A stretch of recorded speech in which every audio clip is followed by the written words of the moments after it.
Ok, salut à tous. Donc, ce qu'on va voir dans cette vidéo, c'est une nouvelle montre qui s'appelle la wrist mount, donc la montre de poignet. Pas la montre de poignet, la montre de poignet. Ok, la wrist mount. Le principe est assez simple, ça ressemble un petit peu à un double or nothing qu'on va faire avec un poignet. Donc, je vais vous montrer deux façons de rentrer dans une wrist mount. Donc, la première, ça va être ça, vous partez du trapèze, vous n'êtes pas obligé de faire le trapèze à tous les coups. Et comme un double or nothing, à la différence que vous allez passer autour de l'index, vous allez passer autour du poignet. Donc là, ce qui va se passer, vous allez voir, c'est ça va former un triangle. Donc ensuite, vous passez de nouveau autour de l'index gauche, et l'IE va passer au-dessus de la corde là pour se poser de nouveau sur celle-là. Vous voyez?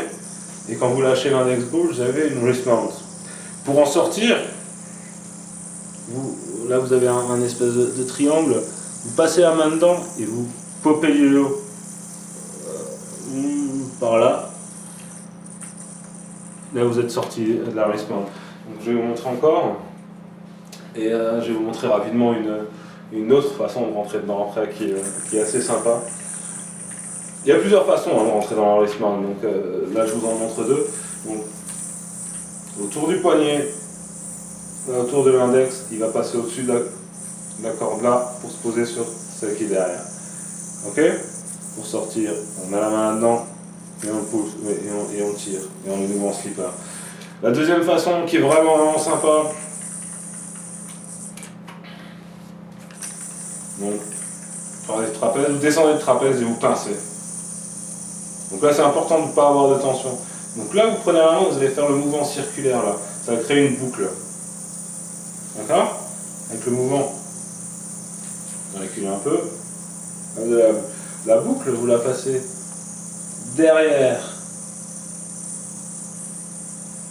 là, par derrière, et vous positionnez votre index dedans et vous tirez. Là, tout ce que vous avez à faire, c'est d'envoyer sur la corde qui se situe au milieu. Et c'est un wrist mount. Pour sortir, c'est la même chose. On revoit avec la boucle. On va vérifier la tension. Ça va. Donc, on se met là. Trapèze ou pas trapèze, c'est important. On pince. C'est important de pincer pour pouvoir créer la boucle. D'accord? Là, c'est un mouvement circulaire. Hop. On passe par derrière. On met l'index dedans et on tire. Là, c'est tendu. Et là, sur la corde du milieu. Là, on peut lâcher l'index gauche. Wrist mount. Wrist mount, ça peut être pas mal pour bosser les boing boing. Donc là, il suffit de faire un underpass. Vous pouvez le faire illimité, un underpass.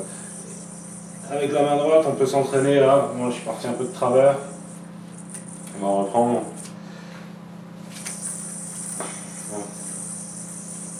Hop. Wrist mount.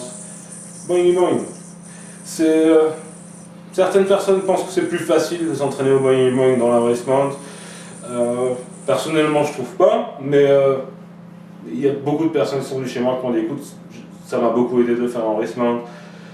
Donc, essayez. Essayez, si ça marche pour vous, ça marche pour vous, et sinon, entraînez-vous de la façon traditionnelle, standard, normale.